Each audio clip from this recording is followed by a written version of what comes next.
தமிழகத்தில் 4ஆம் தேதி நீலகிரி, தேனி மாவட்டங்களில் கனமழைக்கு வாய்ப்பிருப்பதாகவும் 5ஆம் தேதி நீலகிரி மாவட்டத்தில் ஓரிரு இடங்களில் கனமழை பெய்ய வாய்ப்பிருப்பதாகவும் வானிலை ஆய்வு மையம் தெரிவித்திருக்கிறது. அண்மை செய்தியாக பார்த்து வருகிறோம். இது குறித்தான கூடுதல் விவரங்களோடு இணைகிறார் செய்தியாளர் லதா. லதா, வணக்கம். மேலும் விவரங்கள். வணக்கம்.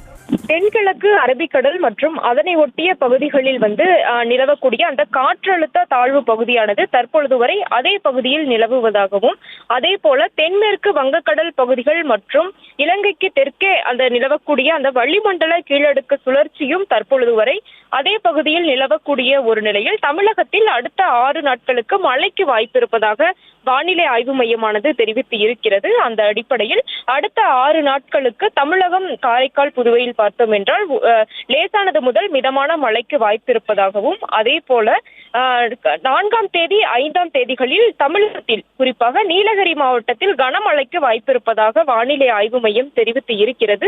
அந்த அடிப்படையில் 4ஆம் தேதி பார்த்தோம் என்றால் நீலகிரி மற்றும் தேனி மாவட்டங்களில் ஓரிரு இடங்களில் கனமழைக்கு வாய்ப்பிருப்பதாகவும், அதே போல 5ஆம் தேதி நீலகிரி மாவட்டத்தில் ஓரிரு இடங்களில் கனமழைக்கு வாய்ப்பிருப்பதாகவும் தெரிவிக்கப்பட்டு இருக்கிறது. மேலும் 7ஆம் தேதிக்கு பார்த்தோம் என்றால் ராமநாதபுரம், புதுக்கோட்டை, தஞ்சாவூர், திருவாரூர் மற்றும் நாகப்பட்டினம் ஆகிய மாவட்டங்களின் ஓரிரு இடங்களில் கனமழைக்கு வாய்ப்பிருப்பதாக தெரிவிக்கப்பட்டு இருக்கிறது.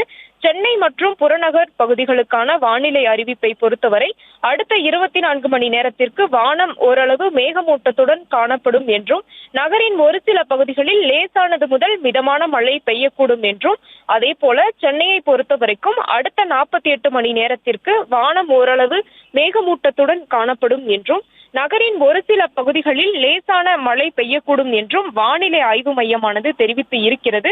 அந்த அடிப்படையில் தென்கிழக்கு அரபிக்கடலில் நிலவக்கூடிய அந்த காற்றழுத்த தாழ்வு பகுதியின் காரணமாகவும், அதே போல வங்கக்கடலில் நிலவக்கூடிய அந்த வளிமண்டல சுழற்சியின் காரணமாகவும் தமிழகத்தில் அடுத்த 6 நாட்களுக்கு மழைக்கு வாய்ப்பு இருப்பதாகவும், குறிப்பாக 4, 5ஆம் தேதிகளில் நீலகிரி மாவட்டங்களிலும், அதே போல 4ஆம் தேதி தேனி மாவட்டத்திலும் கனமழைக்கு வாய்ப்பிருப்பதாகவும் வானிலை ஆய்வு மையமானது தெரிவித்து இருக்கிறது. செய்திகளை உடனுக்குடனும் துல்லியமாகவும் தெரிந்து கொள்ள சப்ஸ்கிரைப் பண்ணுங்க.